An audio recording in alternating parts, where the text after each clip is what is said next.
네, 오늘 강릉 KTX 탈선 소식 보도를 통해서 보셨습니다만 이거 앞으로 겁나서 KTX 타겠느냐 이런 목소리까지 나오고 있습니다.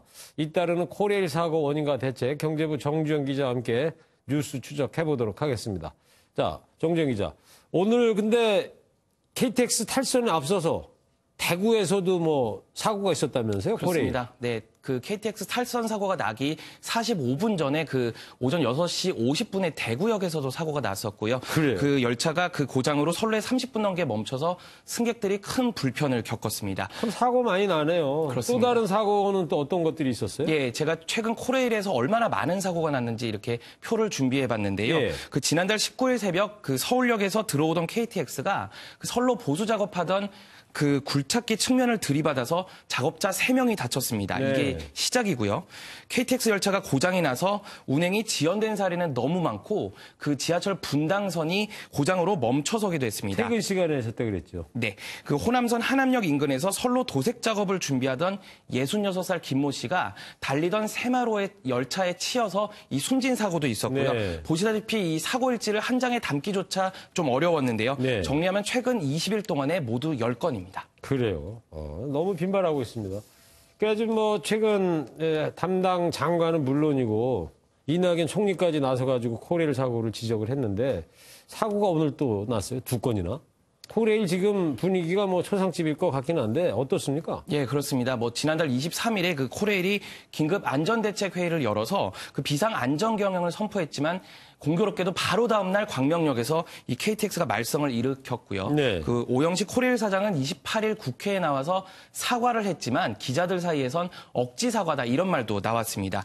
29일에는 김현미 국토교통부 장관이 산하 기관장들을 그 불러 모은 자리에서 그 있을 수 없는 일이라면서 이렇게 오 사장을 강하게 질책을 했고요. 네. 급기야 이낙연 국무총리까지 나서서 그 지난 5일에 코레일 본사를 직접 찾아 재발을 막아라 이렇게 지시를 했는데 불과 사흘 만에 또 사고가 났습니다. 네. 뭐 장관, 총리 이렇게 따가운 질책 릴레이가 이어졌지만 결국 추가 사고를 막지는 못했습니다. 네. 그럼 그렇고 이렇게 최근 코레일에서 사고가 빈발하는 이유 뭐라고 분석이 됩니까? 뭐 전문가들은 두 가지를 꼽는데요. 결과적으로 말씀드리면 돈도 없고 예. 사람도 없기 때문입니다. 그 먼저 코레일의 그 선로 시설물, 그러니까 열차가 다니는 이 기찻길이 얼마나 길이가 되는지 준비를 해왔는데요. 네. 보시다시피 2016년에 9,000km를 넘어서서 이제 9,364까지 올라왔습니다. 예. 꾸준하게 늘어나고 있죠. 매년 늘어나고 있군요. 선로 그렇습니다. 길이가. 이렇게 기찻길은 늘어나고 있는데 문제는 거꾸로 이 안전을 담당하는 그 보수 인력은 계속 정원에 모자라다는 겁니다. 네. 2015년을 보면 그 차량 유지 보수 분야의 정비 인력이 38명이 부족했는데 지난해에는 정원보다 무려 205명이나 모자라죠. 네. 정비 인력 예산도 최근 2년 사이에 100억 원 가까이 줄었습니다. 이 코레일의 누적 적자가 지금 15조 원으로 알려지고 있는데요. 네. 결국 인력과 예산 절감의 압박이 이런 사고로 이어지고 있다. 이런 네. 분석입니다. 근데 오영식 코레일 사장이 이제 지휘관인데 오 사장이 이쪽에 이제 철도 비전문가라서 이 사고가 빈발하는 거 아니냐 뭐 이런 지적도 있던데요. 예, 일각에서 그런 목소리도 나오고 있습니다. 하지만 코레일은 지난 2월에 그 오 사장이 취임한 이후에 철도 사고는 예년보다 뭐 8.3% 줄었다 이런 입장입니다. 아시다시피 네. 오 사장은 삼선 국회의원 출신인데요. 그 국회 국정감사에서는 낙하산 논란이 여러 차례 언급된 바 있습니다. 그 바른미래당은 오 사장을 낙하산 인사의 전형이라면서 철도 관련 업무에 종사했던 경험이 전혀 없다고 비판한 바 있습니다. 자, KTX가 뭐 최고 속력으로 달리면 뭐 250km 이상 달리긴 합니다. 뭐 오늘 사고는 시속 100km 미만에서 사고 났단 말이에요. 근데 안전벨트가 좀 있었으면 15명 정도 부상도 더 최소화할 수 있지 않았을까 이런 생각이 드는데 왜 열차에는 안전벨트가 없는 거예요? 고속버스나 항공기 타보시면 꼭 이렇게 좌석마다 안전벨트가 다 있는데 있죠. 열차에선 보신 적이 없죠. 사실 예.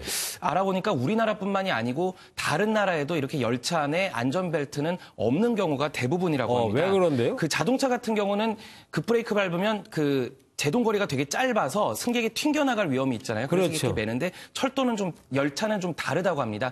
그 KTX를 기준으로 말씀드리면 예. 그 객차 하나가 한 400톤 정도 되는데 무게가 네. 이렇게 자동차나 트럭 이런 거와 부딪혀도 이 승객이 큰 충격을 받지 않는다고 합니다. 워낙 덩치가 크니까. 그렇죠. 네. 예, 급제동 거리가 한 3km 되고요. 급제동에 걸리는 시간도 한 1분 정도 되기 때문에 좌석에서 승객이 튕겨나갈 위험은 적다 이런 뜻이라고 합니다. 이 열차 사고 같은 경우는 사실 객차가 찌그러져서 그 안에서 압사하는 경우가 좀 많은데 이 때문에 안전벨트가 사고가 났을 때 오히려 이 신속한 탈출을 좀 막을 수 있다 이런 의미라고 합니다. 네. 그래서 안전벨트를 매면 그 열차에서 사망자가 6배 늘어난다 이런 영국의 그 철도안전표준화위원회의 그 자료도 있었습니다. 만약에 고속 주행 중에 오늘 탈선 사고가 났다면 더욱 끔찍한 사고로 이어질 뻔했는데요. 이나마 좀 다행이다 생각을 해야 될 것 같고 124년 한국 철도 역사에 더 큰 오점을 남기지 않도록 승객들이 마음 놓고 열차 탈 수 있도록 후속 조치가 빨리 이루어지길 바라봅니다. 정주영 기자였습니다. 감사합니다.